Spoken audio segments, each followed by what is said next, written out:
Hello and welcome to the Business Talk. I am your host, Tholo, the Inimitable One, Motaung. This is where we have conversations with different entrepreneurs to actually learn about their journey in business and also how they have been able to ensure that they run sustainable businesses.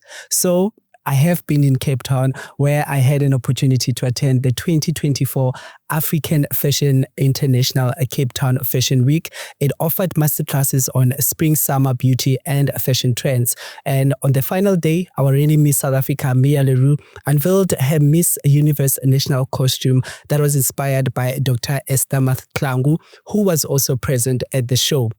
So, an award-winning fashion icon that has collaborated with various local and international brands was also present. I'm talking about the exceptional Gavin Rajah, who was also showcasing fresh, classy, and elegant pieces on the runway.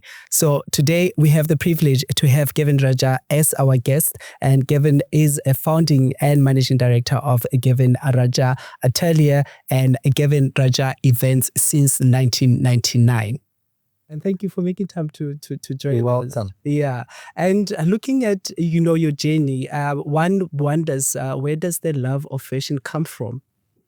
So I'm not a trained fashion designer at all. I started a career in law and switched to fashion. And I think the idea or the interest in fashion really started with my father, who used to have a clothing manufacturing business. And I think I've always grown up around the clothing industry because of him. Yeah. And I think that's really where it came from, my interest in it. And also, I suppose, just generally my interest in kind of things which have an aesthetic kind of, aura about themselves. Yeah. Or, art, music, theater, architecture, those kind of things. Would you say those are other aspects that inspire the kind of fashion that you're able to bring forth? I definitely think those are all elements that actually play a part in the fashion and the inspiration around it, together with, things like literature and stuff. I think as a designer, and I said this again at the masterclass the other day, I don't like being constrained by things. I'm inspired by many things. Yeah. And so many of these things actually end up being my inspiration. Yeah. Yeah. And what then motivated you to say, okay, now you need to start this incredible brand and, get into it as a creative, as a professional and get it running? So I think when I was at university, one of the things I was doing was selling the rejects from my dad's business. So basically clothing that was rejected, I could sell to my friends, and I'd start up this business at university and raise at UCT. And so guys on my floor and my raise would take stuff and sell it back in their provinces, wherever they came from, or towns, and then they'd bring me the cash. And it was like it was a really kind of entrepreneurial start. Yeah.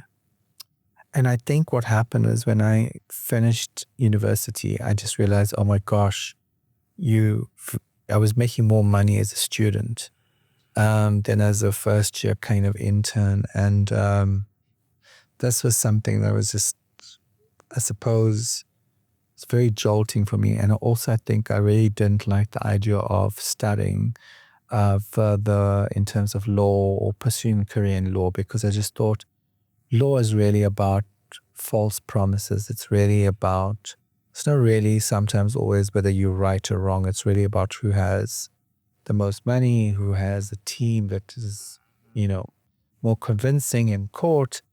And I just thought I wanted to be happy. Yeah. And a very good friend of mine, my best friend at that time, said to me, well, what makes you happy? And I was like, I think I like making clothing. And he was like, you should do it then, if that's what makes you happy.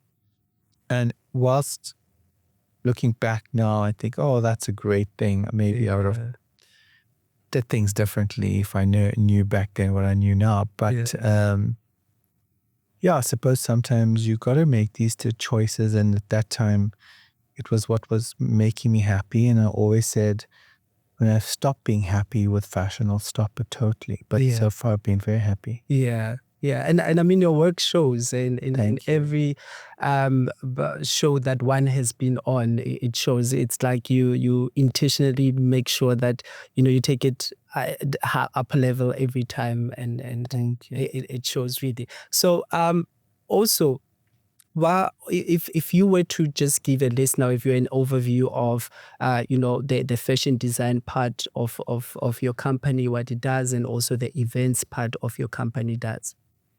Well, when I decided to move or switch careers into fashion, I think my parents were like, look, we think you should be not changing careers. Because I think back in the day, success was benchmarked on whether you chose to go into professional careers. So whether you were, lawyer, doctor, accountant, engineer, whatever. And I don't think people played much more emphasis in the creative arts. So people weren't thinking, well, you could be a fashion designer, you could be really, really successful. And nowadays, hopefully, people still think the same, but there's they're a bit more open to it. So when I was making the switch, my parents were like, try something else. And that something else was like marketing. I thought, let me try and just do some marketing. I'm interested in it. It would just kind of get my parents off my back.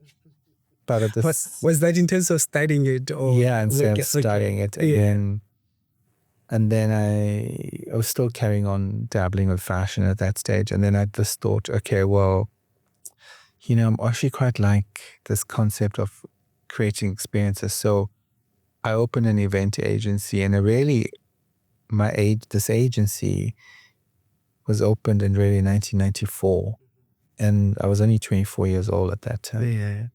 And quite interestingly enough, the first job I kind of talked myself into getting was back then a huge amount of money. It was a 9 million rand job. Wow. And I was a person of color, and people trusted me. And people placed their faith in not the fact that, based on anything else, but the fact that I had a great idea and a good sound vision of what I wanted to do for them. Yeah. And so DuPont was my first international client, Swiss client. Yeah. Wow. And what did it feel like? I mean, well, to you can imagine that expectations were high. The expectations are high, but quite weirdly enough, I felt a little bit like an imposter because it was my first job and it was my first thing, and I knew I had to deliver. Yeah. And I knew that this was either going to make or break me in terms of a reputation. And I think I'd over-delivered, and the client really loved what I did. Yeah. And offered to work with me again. Yeah. Yeah. And also it kind of was my intro into the industry. Yeah. So, working on a big project like that, as now, journey to where you are now, I'd like us to look at the aspects of business that you feel are very much important to pay attention to, that you feel that helped you to sustain your brand, until today. I think the failures are the most important thing. Yeah. Because when you fail, you hopefully don't crumble into a ball and sit in the corner. You take the lessons that are in there, and then you think, okay, great, this happened. Where did I make these mistakes? How did I let these mistakes happen? And how can I do better? Yeah. I don't think everything is, people call it a failure. I don't really necessarily call it failure. I just call it another just kind of blimp in your career. But I think it's an important blimp. I think too quite often people talk about the success, and the success part is an easy thing once it happens. Yeah. But nobody really talks about how you failed or what happened after you failed at something, or you think that was a failure, and how did you overcome it? Because I think that's, for me, when I'm listening to other people, is the most important thing. Yeah. Really not interested in the success. The success is easy. But I think it's the failures and what you learn out of the failure that's the most important. Yeah. And how do you give yourself a nudge, to come back when you feel like, okay, now, I slid down a bit and I need to come back? I think for people in the creative space like fashion, it's a very important thing to be able to rely on yourself and not rely on the endorsement or the validation of other people. Because once you create something, you put it out there into the public eye. And in a way, yes, you create it, but it doesn't belong to you anymore. It belongs to the public domain. And then people say whatever they like. They say it's crap, it's lovely, it's amazing, or it's just, they hate it. But that doesn't mean, you got to learn not to take that on board, because when artists create art, it's not made for everybody to like. Yeah. Some people can like it, some they hate it. But some people, the whole idea is that if you put something out and people talk about it and they interact with it in a way, in a good or a bad way, they're still interacting. And so I've learned not to take it on too much. And also, do you want to listen to some villager who's going to say something bad about your things, and you think, well, what's their point of reference? How is it relevant in my life? And armchair critics are by the millions. Yeah. Especially with social media. Everybody's on social media. People see things and they come up to their own opinions. But I think good brands overcome this. They have staying power, and you're resilient against this kind of stuff. And I suppose if you also surround yourself with level-headed, objective, and supportive people, then what does it matter what the rest of the world necessarily says? You pay attention to opinions that matter to you. Exactly. Yeah. Have you found yourself in a situation that, you have a challenge that threatens the integrity of your brand? I've never found anything that's really threatened the integrity of the brand. I think the brand is strong enough and has a huge following. Yeah. It's easy to sell 5 garments to a very wealthy person. Not easy to sell 500,000 garments to a whole population. True. And when you can do that, then you have a brand that is fortified. It's fortified over time, has credibility. There's a level of standard in terms of work and delivery that is attached to it. Yeah. If your work is if your brand is going to be, sure, there are some bad things that can happen, and we've seen that with many other brands. And I'm not saying no, every brand is, stands indefensible or is just standing as its own island that's protected. It's a strong bastion of something. I think brands can be vulnerable, but I don't think real strong brands are vulnerable when they do the right things and if they have the right ethos behind them. Yeah. I mean, I've been accused of many things. And largely because I don't keep quiet, I'm known as a person that will call someone else out on their bullshit. And because of that, sometimes it causes trouble for me, because people then attack me personally and will find many things to try and, drag you down. But I've been very lucky that it's actually helped in improving our sales drastically. And I'm not sure if that's a reflection of how our society we're in, that people love a bit of scandal or talk or gossip or whatever. And so it's always been something that's worked in the positive for us. And in fact, what's really happened is we've got more positive support. Yeah. Because people have interacted with the brand, and the brand has a history, and it has a history of doing good things. Yeah. And how important is that speaking up, particularly to make sure that you change the narrative that can be given to your brand when your intention is for people to understand differently? Yeah. I think, you have to look back. I mean, I look back now. When I started, we didn't have much support. There weren't many designers of color. And so it was very hard to find your space, and fashion can be quite exclusionary. Yeah.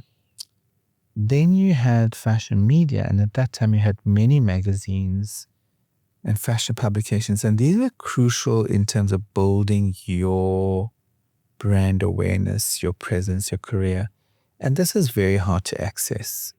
I mean, I remember dragging my clothes over to people, begging them to feature it, and they wouldn't. And a couple of years later, I was writing editors to a magazine saying they should feature more designers of color. And then when they did feature them and spelled their names wrong, I just emailed them again, emailed them again, said, you should learn how to write correct spelling of designers' names. And I think that they didn't get. I mean, they would brand you as being arrogant, but is it being arrogant, calling people out on their bullshit and on their stupidity? I'm not sure.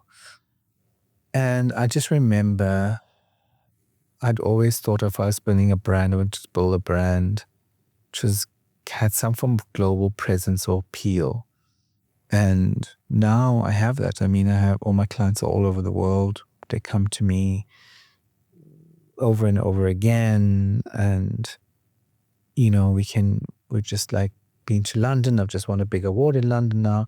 And so many things happen with the brand, which is, when I look at it, it's because people might not respect you now if you say something about it. But if you tell the truth and you're being honest, then long term they will respect you. I'm not in the business of saying, hey, you're wonderful, and then actually you just shit. Actually, I'd just rather say, look, I'm not so sure you're a good person, whatever, up front. Then actually have to entertain you. Yeah. Yeah. And talking about international presence, how do you scale to that level? I think it's a lot of, it's not about saying, bragging and saying, I did a show. Everybody can do shows overseas. Yeah. It's about what comes out of doing a show. If your work is crap, nothing's going to come out of it.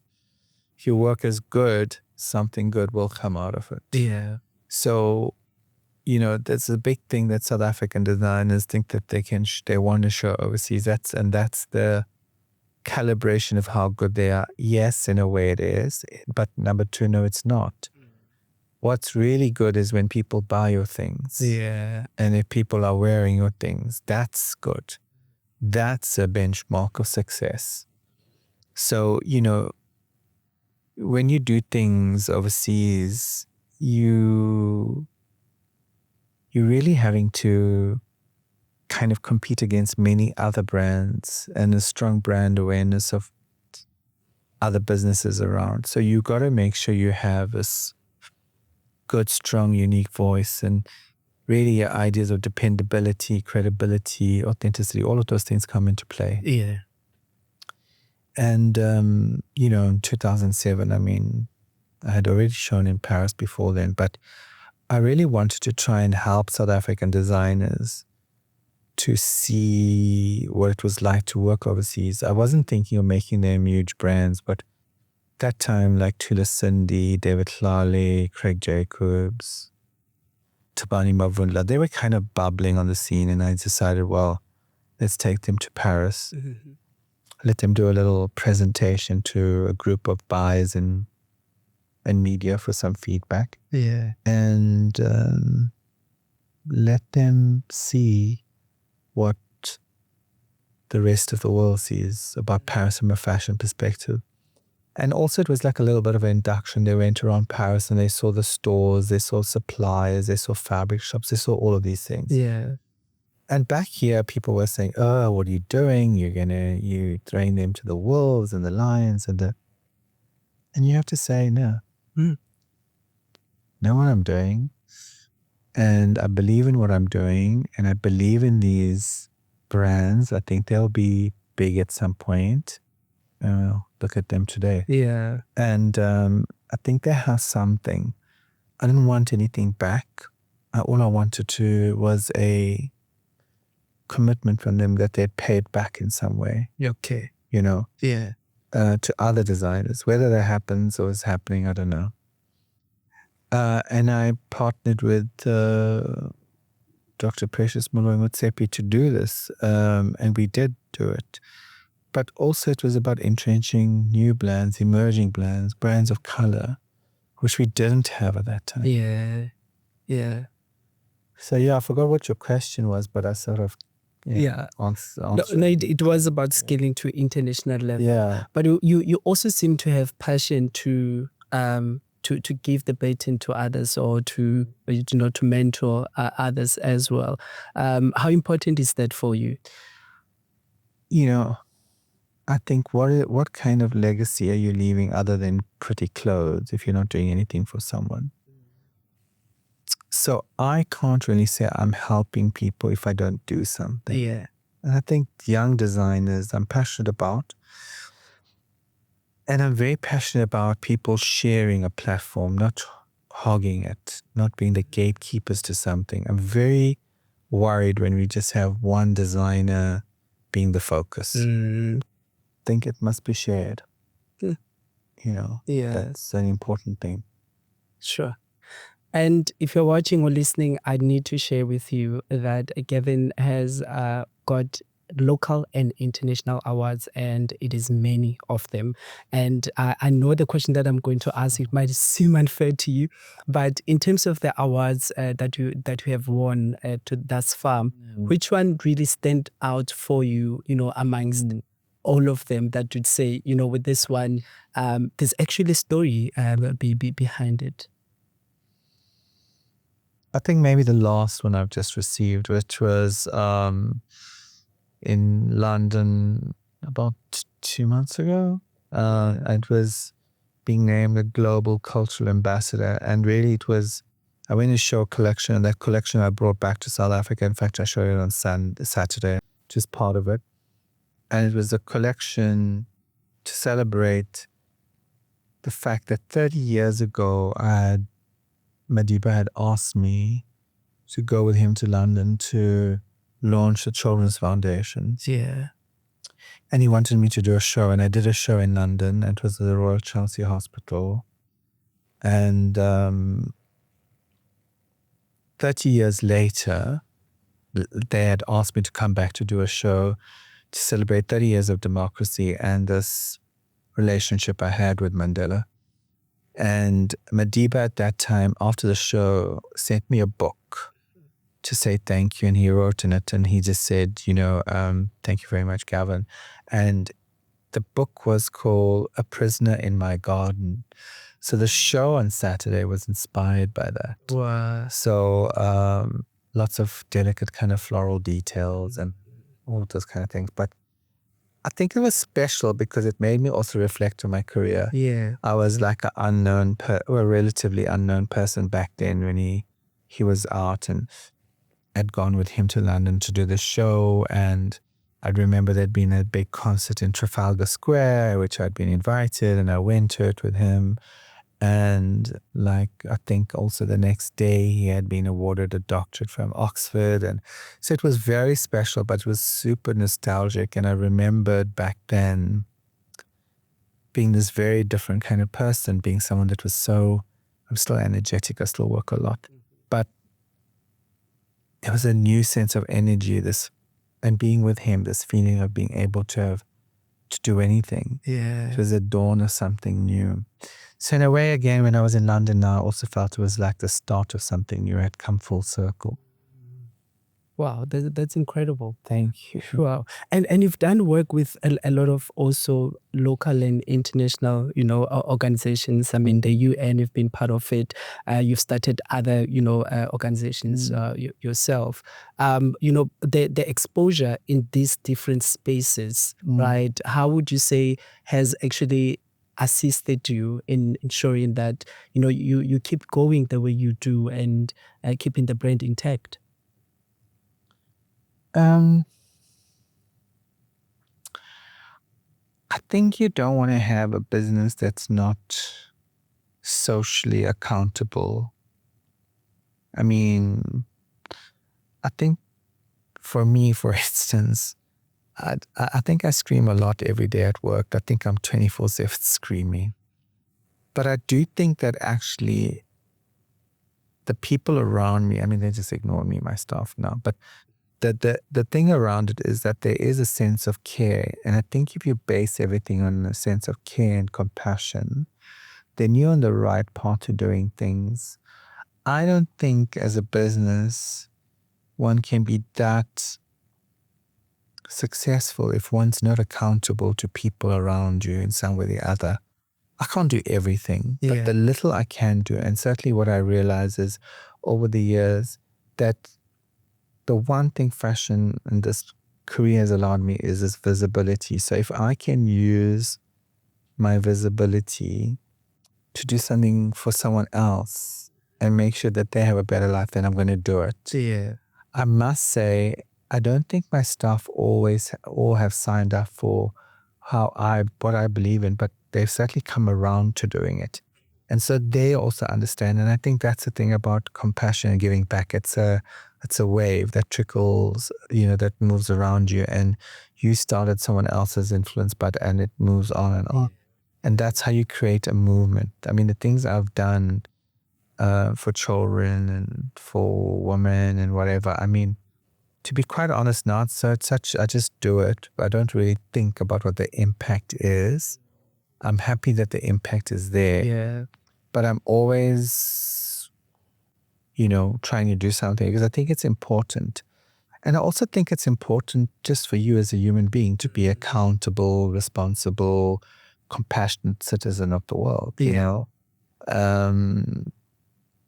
and I think for the brand, I mean, we don't do it really for exposure. I don't think half the people know I don't think many people know what we really do from a philanthropic kind of effort. But I don't do it because I want the publicity or I want PR. Yeah. No, that's not why we do it. We just do it because it's the right thing to do.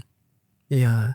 And you've worked also with many brands. You've collaborated with local and international brands. Which one do you feel sort of